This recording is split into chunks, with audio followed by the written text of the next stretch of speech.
Chapitre 9. Le jour du départ arriva. La veille, le complaisant M. Thompson nous avait apporté des lettres de recommandation pressantes pour le comte Tramp, gouverneur de l'Islande, M. Pietursson, le coadjuteur de l'évêque, et M. Finsen, maire de Reykjavik. En retour, mon oncle lui octroya les plus chaleureuses poignées de main. Le 2 à 6 heures du matin, nos précieux bagages étaient rendus à bord de la Valkyrie. Le capitaine nous conduisit à des cabines assez étroites et disposées sous une espèce de rouffle. « Avons-nous bon vent » demanda mon oncle. « Excellent, » répondit le capitaine Bjarne. « Un vent de sud-est. Nous allons sortir du Sund grand largue et toute voile dehors. » Quelques instants plus tard, la goélette, sous sa misaine, sa brigantine, son hunier et son perroquet, appareilla et donna à pleine toile dans le détroit. 1 heure après, la capitale du Danemark semblait s'enfoncer dans les flots éloignés et la Valkyrie rasait la côte d'Elseneur. Dans la disposition nerveuse où je me trouvais, je m'attendais à voir l'ombre d'Hamlet errant sur la terrasse légendaire. « Sublime insensé, disais-je, tu nous approuverais sans doute. Tu nous suivrais peut-être pour venir au centre du globe, chercher une solution à ton doute éternel. » Mais rien ne parut sur les antiques murailles. Le château est d'ailleurs beaucoup plus jeune que l'héroïque prince de Danemark. Il sert maintenant de loge somptueuse aux portiers de ce détroit du Sund, où passent chaque année 15 000 navires de toutes les nations. Le château de Kronborg disparut bientôt dans la brume, ainsi que la tour d'Helsingborg, élevée sur la rive suédoise, et la goélette s'inclina légèrement sous les brises du Kattegat. La Valkyrie était fine voilière, mais avec un navire à voile, on ne sait jamais trop sur quoi compter. Elle transportait à Reykjavik du charbon, des ustensiles de ménage, de la poterie, des vêtements de laine et une cargaison de blé. 5 hommes d'équipage, tous danois, suffisaient à la manœuvrer. « Quelle sera la durée de la traversée » demanda mon oncle au capitaine. « 10 de jours, » répondit ce dernier, « si nous ne rencontrons pas trop de grains de nord-ouest par le travers des Féroé. »« Mais enfin, vous n'êtes pas sujet à éprouver des retards considérables ?»« Non, monsieur Lidenbrock, soyez tranquille, nous arriverons. » Vers le soir, la goélette doubla le cap Skagen à la pointe nord du Danemark, traversa pendant la nuit le Skagerrak, rangea l'extrémité de la Norvège par le travers du cap Lindes et donna dans la mer du Nord. 2 jours après, nous avions connaissance des côtes d'Écosse à la hauteur de Peterhead et la Valkyrie se dirigea vers les Féroé en passant entre les Orcades et les Sislandes. Bientôt notre goélette fut battue par les vagues de l'Atlantique. Elle dut louvoyer contre le vent du nord et n'atteignit pas sans peine les Féroé. Le 8, le capitaine reconnut Myganes, la plus orientale de ces îles, et à partir de ce moment, il marcha droit au cap Portland, situé sur la côte méridionale de l'Islande. La traversée n'offrit aucun incident remarquable. Je supportai assez bien les épreuves de la mer. Mon oncle, à son grand dépit, et à sa honte plus grande encore, ne cessa pas d'être malade. Il ne put donc entreprendre le capitaine Bjarne sur la question du Sneffels, sur les moyens de communication, sur les facilités de transport. Il dut remettre ses explications à son arrivée et passa tout son temps étendu dans sa cabine, dont les cloisons craquaient par les grands coups de tangage. Il faut l'avouer, il méritait un peu son sort. Le 11, nous relevâmes le cap Portland. Le temps, clair alors, permit d'apercevoir le Myrdalsjökull qui le domine. Le cap se compose d'un gros morne à pente roide et planté tout seul sur la plage. La Valkyrie se tint à une distance raisonnable des côtes, en les prolongeant vers l'ouest, au milieu de nombreux troupeaux de baleines et de requins. Bientôt apparut un immense rocher percé à jour, au travers duquel la mer écumeuse donnait avec furie. Les îlots de Westman semblèrent sortir de l'océan comme une semée de rocs sur la plaine liquide. À partir de ce moment, la goélette prit du champ pour tourner à bonne distance le cap Reykjanes qui ferme l'angle occidental de l'Islande. La mer, très forte, empêchait mon oncle de monter sur le pont pour admirer ces côtes déchiquetées et battues par les vents du sud-ouest. 48 heures après, en sortant d'une tempête qui força la goélette de fuir à sec de toile, on releva dans l'est la balise de la pointe Skagen, dont les roches dangereuses se prolongent à une grande distance sous les flots. Un pilote islandais vint à bord, et 3 heures plus tard, la Valkyrie mouillait devant Reykjavik, dans la baie de Faxa. Le professeur sortit enfin de sa cabine, un peu pâle, un peu défait, mais toujours enthousiaste et avec un regard de satisfaction dans les yeux. La population de la ville, singulièrement intéressée par l'arrivée d'un navire dans lequel chacun a quelque chose à prendre, se groupait sur le quai. Mon oncle avait hâte d'abandonner sa prison flottante, pour ne pas dire son hôpital. Mais avant de quitter le pont de la Goélette, il m'entraîna à l'avant, et là, du doigt, il me montra, à la partie septentrionale de la baie, une haute montagne à 2 pointes, un double cône couvert de neiges éternelles. « Le Sneffels !» s'écria-t-il. « Le Sneffels !» Puis, après m'avoir recommandé du geste un silence absolu, il descendit dans le canot qui l'attendait. Je le suivis, et bientôt nous foulions du pied le sol de l'Islande. Tout d'abord apparut un homme de bonne figure et revêtu d'un costume de général. Ce n'était cependant qu'un simple magistrat, le gouverneur de l'île, monsieur le baron Trampe en personne. Le professeur reconnut à qui il avait affaire. Il remit au gouverneur ses lettres de Copenhague, et il s'établit en danois une courte conversation à laquelle je demeurai absolument étranger, et pour cause. Mais de ce premier entretien, il résulta ceci, que le baron Trampe se mettait entièrement à la disposition du professeur Lidenbrock. Mon oncle reçut un accueil fort aimable du maire, M. Finson, non moins militaire par le costume que le gouverneur, mais aussi pacifique par tempérament et par état. Quant au coadjuteur, M. Picturson, il faisait actuellement une tournée épiscopale dans le bailliage du Nord. Nous devions renoncer provisoirement à lui être présentés. Mais un charmant homme, et dont le concours nous devint fort précieux, ce fut M. Fredriksson, professeur de sciences naturelles à l'école de Reykjavik. Ce savant modeste ne parlait que l'islandais et le latin. Il vint m'offrir ses services dans la langue d'Horace, et je sentis que nous étions faits pour nous comprendre. Ce fut en effet le seul personnage avec lequel je pus m'entretenir pendant mon séjour en Islande. Sur 3 chambres dont se composait sa maison, cet excellent homme en mit 2 à notre disposition, et bientôt nous y fûmes installés avec nos bagages, dont la quantité étonna un peu les habitants de Reykjavik. « Eh bien, Axel, me dit mon oncle, cela va, et le plus difficile est fait ?»« Comment le plus difficile ?» m'écriai-je. « Sans doute, nous n'avons plus qu'à descendre. »« Si vous le prenez ainsi, vous avez raison, mais enfin, après avoir descendu, il faudra remonter, j'imagine. »« Oh, cela ne m'inquiète guère. Voyons, il n'y a pas de temps à perdre. Je vais me rendre à la bibliothèque. Peut-être s'y trouve-t-il quelques manuscrits de Saknussemm, et je serai bien aise de le consulter. Alors pendant ce temps, je vais visiter la ville. Est-ce que vous n'en ferez pas autant ? Oh, cela m'intéresse médiocrement.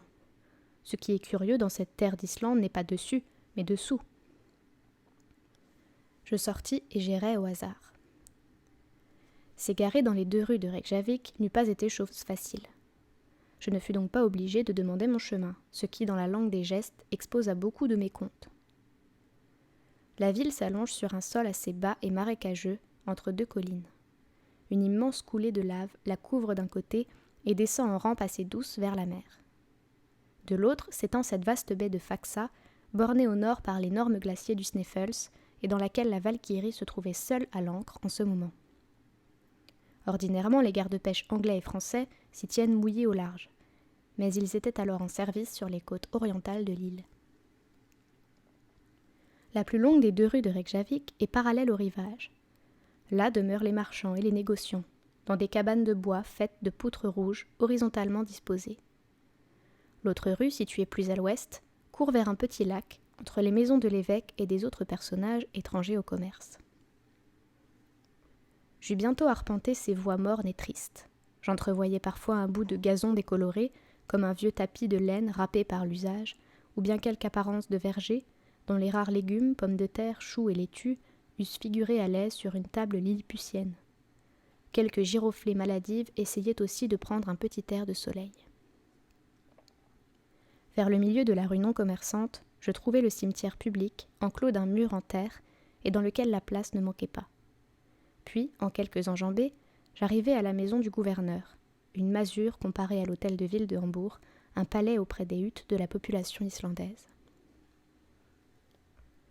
Entre le petit lac et la ville s'élevait l'église, bâtie dans le goût protestant et construite en pierre calcinée dont les volcans font eux-mêmes les frais d'extraction.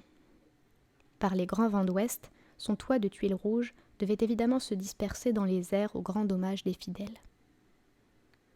Sur une éminence voisine, j'aperçus l'école nationale, où, comme je l'appris plus tard de notre hôte, on professait l'hébreu, l'anglais, le français et le danois. 4 langues dont, à ma honte, je ne connaissais pas le premier mot. J'aurais été le dernier des 40 élèves que comptait ce petit collège, et indigne de coucher avec eux dans ces armoires à 2 compartiments, où de plus délicats étoufferaient dès la première nuit. En 3 heures, j'eus visité non seulement la ville, mais ses environs. L'aspect général en était singulièrement triste. Pas d'arbres, pas de végétation, pour ainsi dire. Partout les arêtes vives des roches volcaniques. Les huttes des Islandais sont faites de terre et de tourbe, et leurs murs inclinés en dedans. Elles ressemblent à des toits posés sur le sol. Seulement ces toits sont des prairies relativement fécondes. Grâce à la chaleur de l'habitation, l'herbe y pousse avec assez de perfection, et on la fauche soigneusement à l'époque de la fenaison, sans quoi les animaux domestiques viendraient paître sur ces demeures verdoyantes. Pendant mon excursion, je rencontrai peu d'habitants. En revenant à la rue commerçante, je vis la plus grande partie de la population occupée à sécher, saler et charger des morues, principal article d'exportation. Les hommes paraissaient robustes, mais lourds, des espèces d'Allemands blonds, à l'œil pensif, qui se sentent un peu en dehors de l'humanité, pauvres exilés relégués sur cette terre de glace, dont la nature aurait bien dû faire des Esquimaux, puisqu'elle les condamnait à vivre sur la limite du cercle polaire. J'essayais en vain de surprendre un sourire sur leur visage. Ils riaient quelquefois par une sorte de contraction involontaire des muscles, mais ne souriaient jamais. Leur costume consistait en une grossière vareuse de laine noire, connue dans tous les pays scandinaves sous le nom de vadmel, un chapeau à vastes bords, un pantalon à liseré rouge et un morceau de cuir replié en manière de chaussure. Les femmes, à figure triste et résignée, d'un type assez agréable mais sans expression, étaient vêtues d'un corsage et d'une jupe de vadmel sombre. Filles, elles portaient sur leurs cheveux tressés en guirlande un petit bonnet de tricot brun. Mariées, elles entouraient leur tête d'un mouchoir de couleur, surmonté d'un cimier de toile blanche. Après une bonne promenade, lorsque je rentrai dans la maison de M. Fredriksson, mon oncle s'y trouvait déjà, en compagnie de son hôte. Chapitre 10. Le dîner était prêt. Il fut dévoré avec avidité par le professeur Lidenbrock, dont la diète forcée du bord avait changé l'estomac en un gouffre profond. Ce repas, plus danois qu'islandais, n'eut rien de remarquable en lui-même. Mais notre hôte, plus islandais que danois, me rappela les héros de l'antique hospitalité. Il me parut évident que nous étions chez lui plus que lui-même. La conversation se fit en langue indigène, que mon oncle entremêlait d'allemand et M. Fredriksson de latin, afin que je pusse la comprendre. Elle roula sur des questions scientifiques, comme il convient à des savants.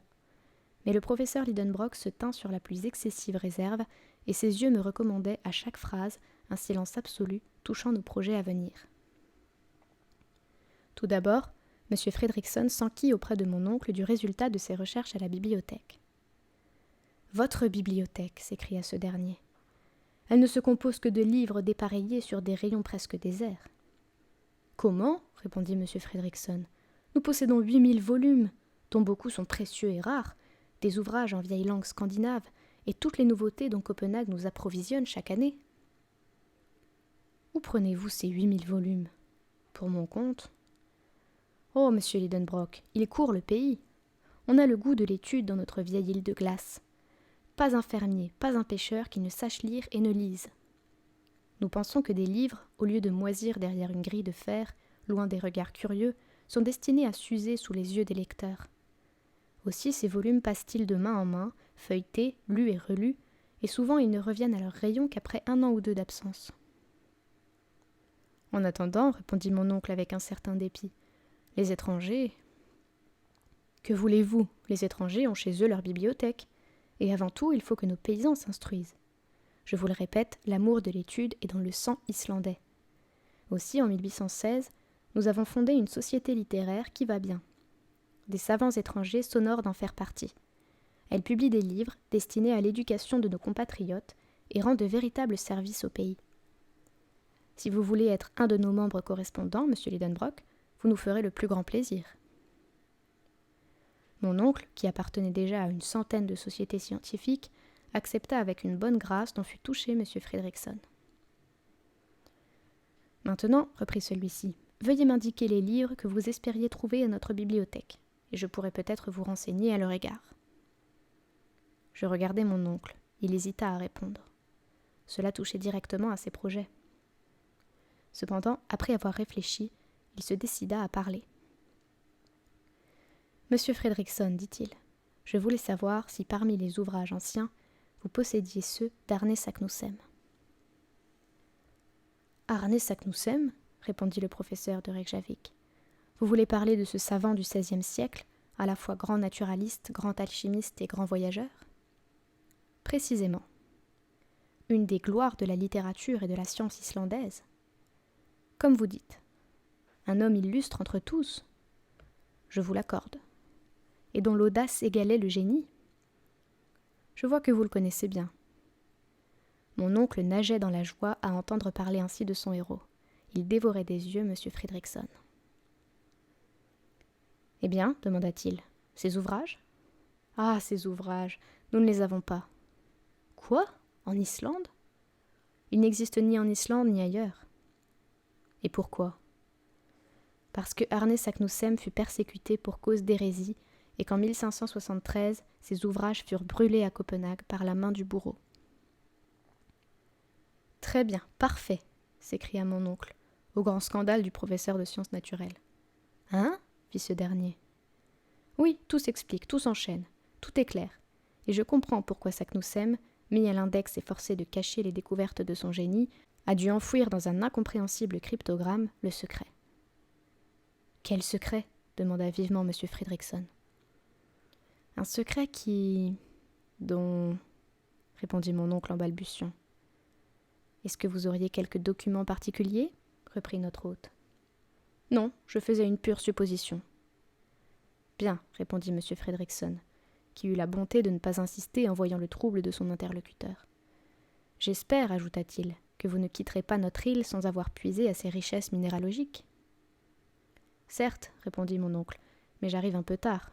Des savants ont déjà passé par ici. »« Oui, monsieur Lidenbrock. Les travaux de messieurs Olafsen et Povelsen, exécutés par ordre du roi, les études de Troïl, la mission scientifique de messieurs Guémard et Robert, à bord de la corvette française La Recherche, et dernièrement les observations des savants embarqués sur la frégate La Reine Hortense, ont puissamment contribué à la reconnaissance de l'Islande.